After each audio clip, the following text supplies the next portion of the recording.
Spriken life. Placeholder intro. Whoa. No. Okay. The heat is off in the house. Hey everybody, welcome to Spriken Studios. I am your host, Mr.Spriken. Yeah. And what are we here today for? I'll tell you what we're here for. As you may have noticed by the length of this video, it is another Spriken project. Paint project. Yeah.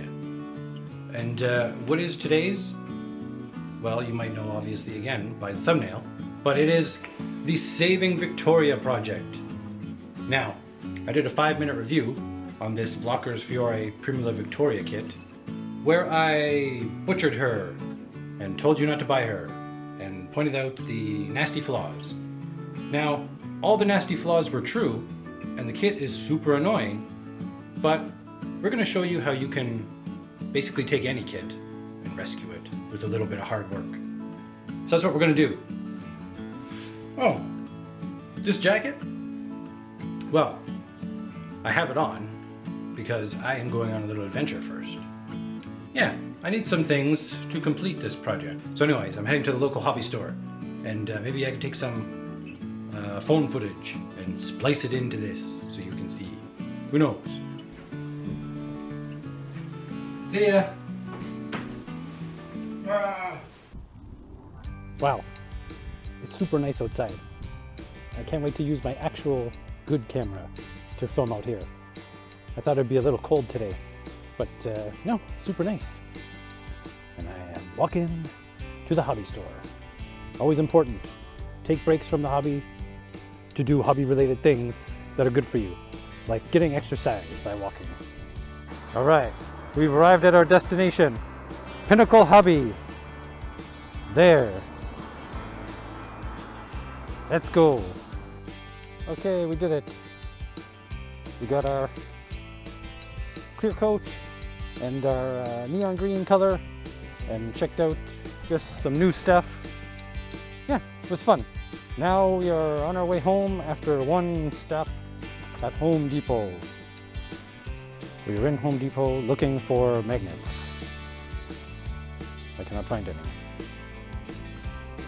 So I don't got any magnets, but we got the primer and Dremel bits, and yeah, that's good enough. Time to go home. We got an X-Acto knife because mine was dead. We got these nice Rust-Oleum paints from Home Depot. Dark steel and carbon mist. Oh, there we go. We finally want to focus. Then I got Mr. Super Clear. This is semi-gloss. That's all they had. Yeah, flat, matte, and satin are always gone. Then I needed some more Mr. Color Thinner. And then I grabbed a few paint, which was just, oh God. This is just a gloss clear, I think. Yes, gloss clear. Then we got this burnt iron metallic, which looks pretty cool. Got some boring old gloss black because we need gloss black. I have a lot of flat black, but I need gloss black. And we got this pretty color. It's gloss light blue. Yeah, nice. And the only color that matters to our project currently right now that this video is this come on, for the love of God, focus. This fluorescent green. Yeah. Ooh, super nice. We are ready to seal all of these nasty seam lines. And for that, we're going to use some Mr. Hobby, Mr. Cement Deluxe. Very simple. We just, yeah, get some, oh, let's just first open this up here. Now, we got to be careful not to get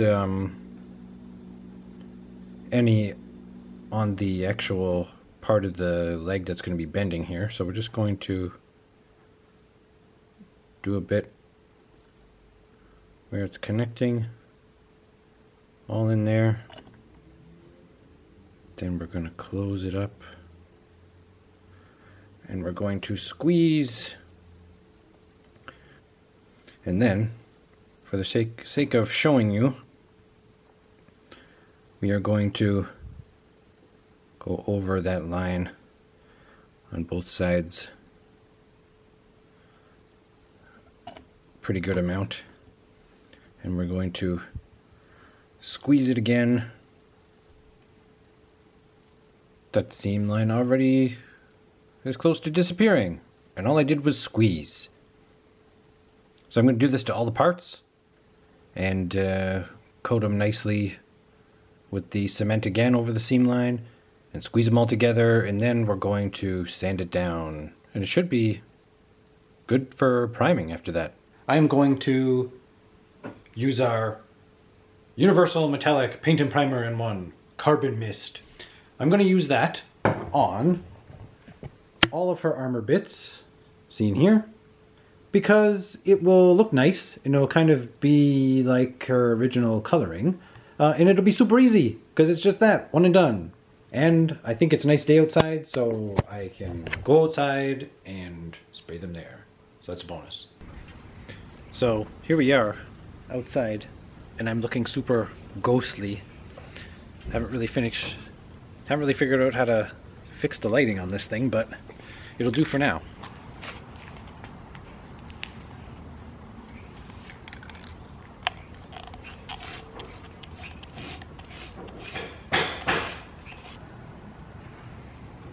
Well, it's giving us the look we want. Yeah, check it out. We got a cool carbon metal kind of color here for her armor. Alright, now that the armor is all primed and painted up, we're going to just move on to another easier part of her to get it done, and that is cleaning all of her clear parts with wonderful Pledge floor gloss. That's right.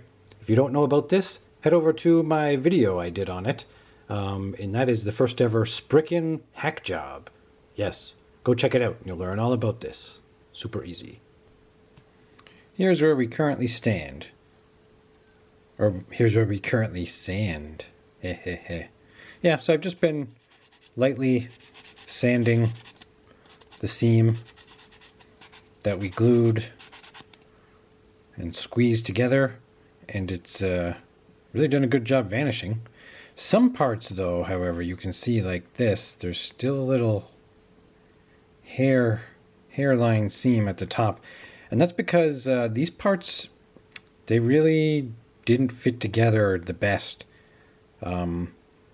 Yeah, there was nothing I could do to squeeze that to hold all that well, unless I carved up the pieces a bit and really made some extra work.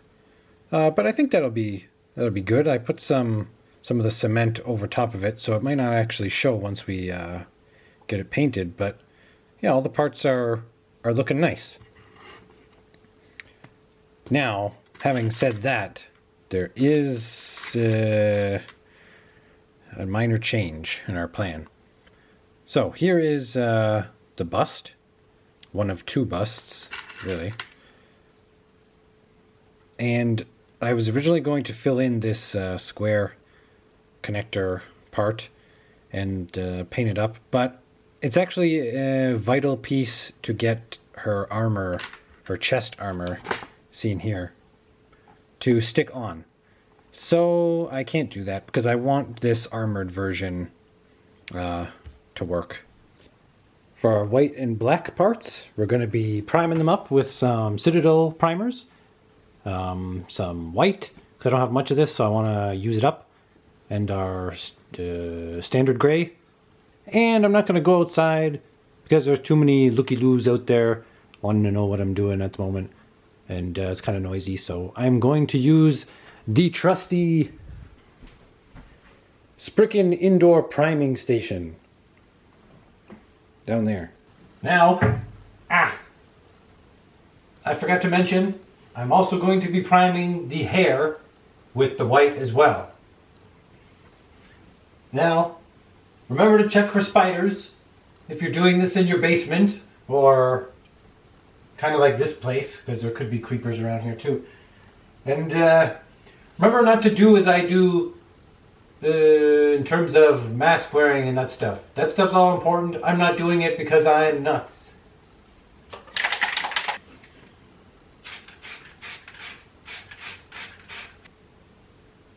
Wow, the seam lines look like they really did vanish.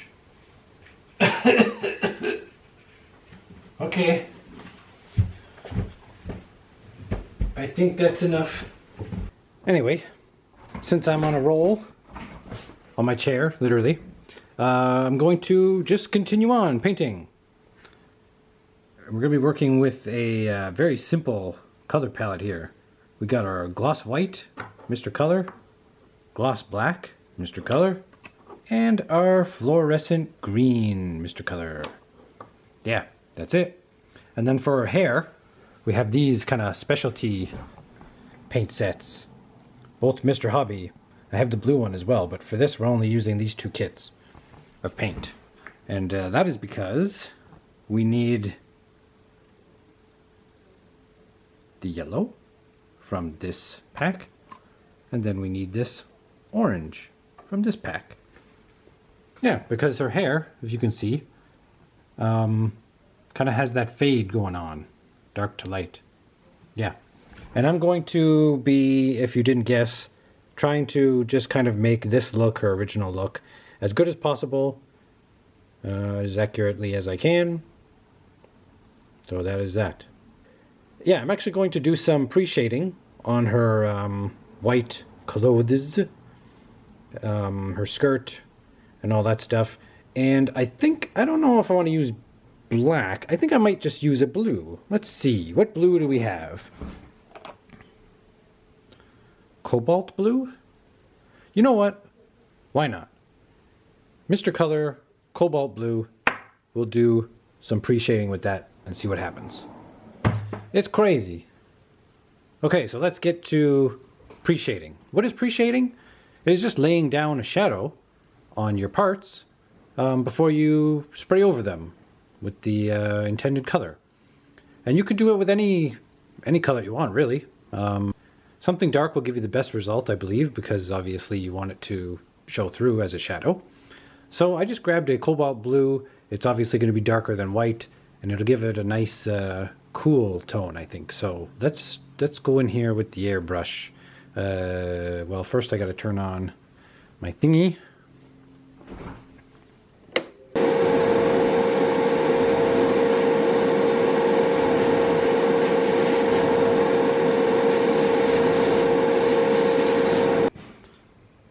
So there's a basic idea. I just laid it in where shadows would naturally occur, and I kind of did so with the world's natural light hitting it to show me where the shadows would be. Not very difficult at all. And I just threw them on there. You don't have to be super duper, precise or accurate. It'll give you a neat look afterwards. Okay, we had to stop prematurely, but it's for a very important reason. Look at this, folks. I made some errors. Look at these little fuzzy guys. Yeah. I don't know if you can see, yeah. Like little webbies. Yep. Spraying from my airbrush, getting all over my parts. Yeah, so I'm spraying this piece, and you might be able to see these little webbies in the corner there? Yeah, no good. No good at all. Now, I've looked online, and apparently this can be from your paints being too thin, your paints being too thick, and everything in between. So my mini search concluded that it had to be one of those things. So what I did was I thinned my paint down a little bit more to test. And sure enough, this fixed the problem. It seemed like my paint was too thick and it was getting clogged, and then it was just blowing out mostly air with little bits, causing it to web up like this. Once I thinned it down, yeah, it sprayed back to normal. So I'll have to fix up that. But otherwise, I think you get a good look at the nice effect of the pre-shading. Huh? It's a new day with terrible lighting because it's super cloudy and I have my curtains open because it's a little too dark in here. And I need those curtains open because I'm going to be just hand painting a couple of items, detail on her skirt and her little hair rings with the fluorescent green. So I'm going to do that, and then I'm going to spray up the black parts, and then I'll see you back here when I tackle painting the hair. We're ready to paint the hair, and then we're done. Yay! Well, we have to assemble her, but let's get on to the hair. So we have our yellow and orange colors here. Yeah, we get our yellow, yellow and orange there, and never used these before, so they are super separated. Luckily we have this to stir our paints. Super important. Always make sure your paints are well stirred.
We finally did it.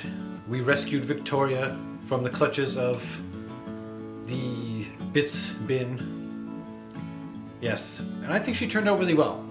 I had a lot of fun. Nah, I can't lie. I didn't have that much fun fixing her up. I really like her hair. I had fun painting the hair. And just playing around, I guess, with the clear plastic bits and seeing how they look and things. That's all nice. But, oh boy, this kit just doesn't fit nicely together. And she is real picky. I am happy how she turned out. I'm happy that I don't have to just leave her in a bin and I can put her on my shelf and be happy to look at her because she does look a lot better. So, Vlockers, if you're listening, do something about the way the torso connects from top to bottom. Horrible, terrible, falling off all the time. Okay, I guess you're not going to do anything about these X cross connector ports, Vlockers, but I really wish you would reconsider. Now, where it was my fault, so all her armor I sprayed a Rust-Oleum kind of, what is it, not gunmetal, it was something, some kind of metal thing. But anyways, what was my fault is I didn't test it on another kit before or just anything, and it was a bit too thick. So yeah, and when I went to play around with it today, it still wasn't 100%. Well, it was dry, but it still felt a little gummy and kind of came off a bit when trying to friction fit the parts. So that was old Spriken's fault. No harm really done, I suppose, but I just had to touch up some things. But yeah, I wouldn't use it again. Kind of too thick. That's it, really. You're such a cutie. I'm happy I painted you and gave you a spot to shine. So what do you think? Did you have fun watching? Do you enjoy Victoria now that she's all done and spruced up? Does it change your mind about getting a kit from this line? I don't know. That's a pretty tall order. If I did that, I think I can move mountains. Anyways, what do we have coming up on Spriken Studios? We have a ton of things. We have more Spriken 5-minute reviews. We have more Spriken hack jobs. We have more unboxings in the months to come, probably, hopefully. If you like this video, please hit the like button, or even better, leave a comment. I like comments. And comments, I've heard, help the algorithm or something get videos to you. So if you could leave a comment, that'd be great. Subscribe only if you like. Do everything only if you like, obviously, but it's really appreciated. Sorry for the buzzy buzz saws. There's all sorts of people doing construction and such. But go join our Facebook group, and there you'll find a link to our Discord server where you can join in on the building fun and conversation about all things Mecha Musume. And yeah, Gunpla too. We have tons of fun, and we hope to see you there. And I hope to see you back here watching for another Spriken video. Who knows what it'll be, but there's too many things in the works, and I don't want you to miss any of it, so stay tuned for more. This is Mr.Spriken. Yeah! Saying bye-bye. Spriken Live. Placeholder outro. Yeah. Like and subscribe.